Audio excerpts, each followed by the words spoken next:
வணக்கம். சின்ன சின்ன ஆசை சிறகடிக்கும் ஆசை. சின்ன சின்ன ஆசை சிறகடிக்கும் ஆசை அப்படிங்கிற இந்த பாட்டு இசைப்புயல் ஏஆர் ரஹ்மானுக்கு மறக்க முடியாத பாட்டு. ஏன் அப்படின்னா ரொம்பவே தெரிகிட் கொடுத்து அவரை நிலைநிறுத்தின முதல் பாட்டு. ஆனால் இந்த பாட்டு இவருக்கு முதல் பாட்டா, இல்லை இந்த பாட்டு இந்த படத்துக்கு எழுதப்பட்டதா அப்படிங்கிறத சேர்த்தே இந்த தொகுப்புக்குள்ளே பார்ப்போம். ரோஜா திரைப்படம் மணிரத்னத்துறை இயக்கத்தில் வெளிவந்தது. இசைப்புயல் ஏஆர் ரஹ்மானுடைய முதல் படம். எல்லா பாடல்களுமே கவிப்பேரரசு வைரமுத்து எழுதியிருப்பார். அதில் நம்ம சொல்லக்கூடிய இந்த சின்ன சின்ன ஆசை பாட்டு வந்து பாடகி மின்மினி பாடின பாட்டு. அதாவது ஒரு பாட்டு இருக்குன்னு வச்சுக்கோங்களேன், அந்த முதல் பாட்டு ஒருத்தர் தெரிகிட்டு கொடுத்துட்டாங்க அப்படின்னா அப்புறம் காலத்துக்கு நிலைச்சி நிற்கிற மாதிரி கொடுக்கணும். அப்படி பண்ணாரா அப்படின்னா ரஹ்மான் நிறைய அதுக்கு பிறகு தன்னை 32 வருஷம் நிலைநிறுத்திக்கிட்டு இருக்கார். ஆனால் இந்த பாட்டை பொறுத்த வரைக்கும் இது பெரிய அளவுக்கு நமக்கு கற்பனை விரியக்கூடிய பாட்டு.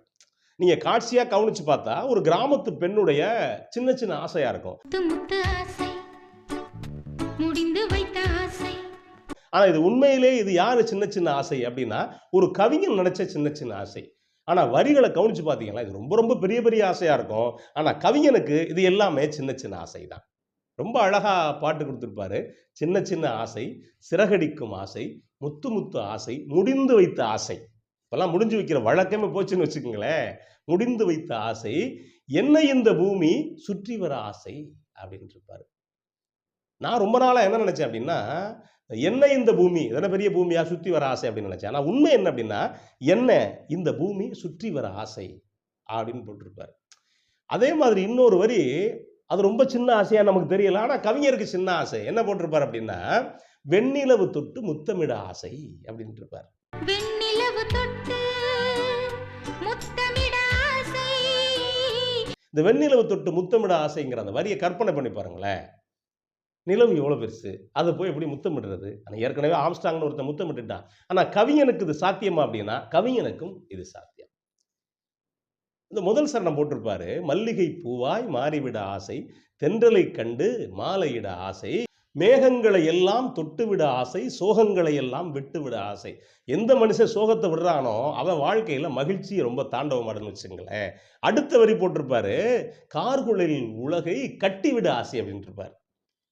யோசிச்சு பாருங்களேன், அந்த ஒரு பெண்ணுடைய கூந்தல் எவ்வளோ பெருசு, அதில் இந்த உலகத்தை கட்டிவிட ஆசை அப்படின்ட்டு இருப்பார். இந்த 2வது சரணத்தில் எனக்கு பிடிச்ச வரி, 2வது சரணம்ல மொத்த பாட்டுக்குள்ளேயுமே எனக்கு ரொம்ப பிடிச்ச வரி எது அப்படின்னா, இந்த மீன் பிடித்து மீண்டும் ஆற்றில் விட ஆசை அப்படிங்கிற வரி. ஏன் தெரியுமில்ல, எல்லாம் எப்பவுமே ஒரு மீன் சாப்பிடக்கூடிய ஒரு மனுஷனுக்கு மீனை சாப்பிட்டா பார்த்தா என்ன தோணும், பிடிச்ச உடனே இதை சுட்டு சாப்பிட்லாமா அந்த இடத்துலையே, இல்லை வறுத்து சாப்பிட்லாமா, இல்லை பொரிச்சு சாப்பிட்லாமா, இல்லை குழம்பு வச்சு சாப்பிட்லாமா, இல்லை சுண்டை வச்சு 2 நாள் கழித்து சாப்பிட்லாமா, இதெல்லாம் தோணும்.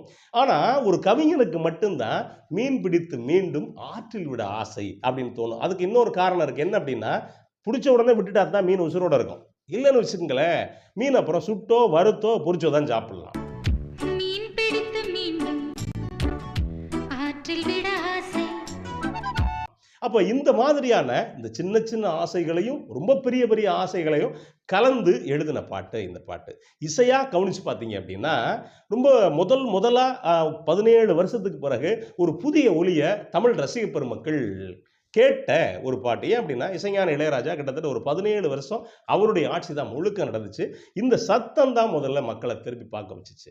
ஆனால் இந்த சத்தம் அப்படின்னா இப்படி ஒரு மெலடியான பாட்டுக்குள்ள வந்து ரஹ்மான் பண்ண விஷயம் இருக்குல்ல, அது புல்லாங்குழலா அப்படின்னு தெரியாமல் கிட்டத்தட்ட புல்லாங்குழல் டோன்லேயே நிறையா இசைக்கருவி வரும். அதே மாதிரி இன்னொரு பக்கம் கவனிச்சு பார்த்தீங்க அப்படின்னா, ஒரு சின்ன சின்ன இடங்கள்ல சின்ன சின்ன ஆசை அப்படிங்கிற இடத்துல ஒரு சின்ன வயலின் பீட்டு போட்டிருப்பார். முத்து முத்து ஆசை முடிந்து வைத்த ஆசை. அது ரொம்ப அழகாகவே இருக்கும். இன்னும் ஒரு சில இடங்களில் அந்த வண்டு பூவில் தேன் குடிக்கிறது மாதிரி ஒரு புல்லாங்குழல் பண்ணியிருப்பார்.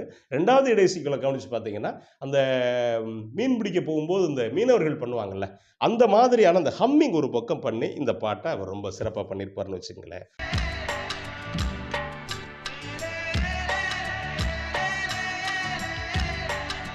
சரி, இந்த பாட்டு இந்த ரோஜா படத்துக்காக எழுதப்பட்டதா அப்படின்னா, இந்த படத்துக்காக இந்த பாட்டு எழுதப்படல.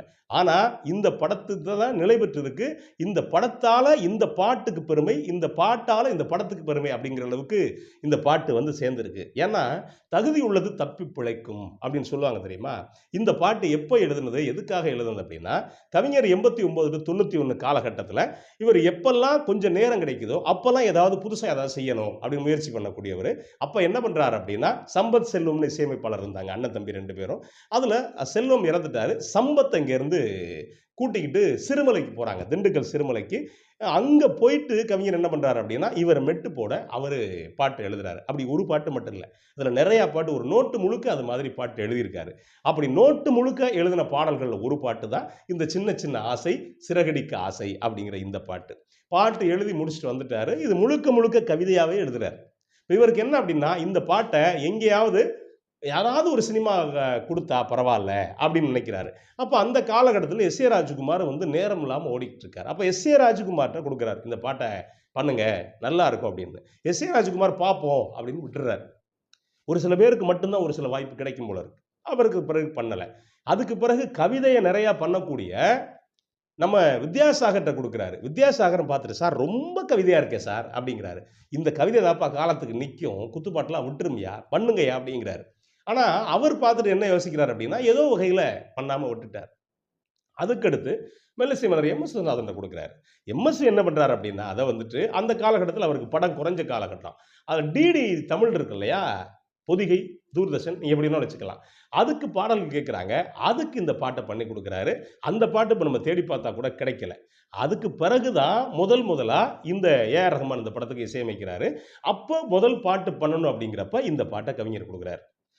இப்ப இது சிச்சுவேஷனுக்கா? இல்லையா? எதையுமே ரஹ்மான் கேட்கல. இந்த பாட்டு வரிகள பார்த்த உடனே, "சார் பண்ணிறலாம் சார்" அப்படிங்கிறார். அது காரணம் என்னன்னா, ஏ.ஆர். ரஹ்மானுக்கு கவிதைகள இசையமைக்கிறது ரொம்ப பிடிக்கும் ஆரம்பத்துல இருந்து. அப்ப எத்தனையோ பேர் சுத்தி போயி பண்ணாத பாட்டு, ரஹ்மான் கைப்பட்டு இந்த பாட்டு பெரிய அளவுக்கு மக்கள்ட்ட போய் சேரணும் அப்படிங்கிற வகையில இருந்திருக்கு. அந்த வகையில இந்த பாட்டு கவிஞருடைய ஏதாவது இடைக்காலத்துல எழுதின பாட்டு, இந்த பாட்டு இந்த சினிமாவுல சேர்க்கப்பட்டுச்சு. இந்த பாட்ட மறுபடியும் கேளுங்க. நன்றி, வணக்கம்.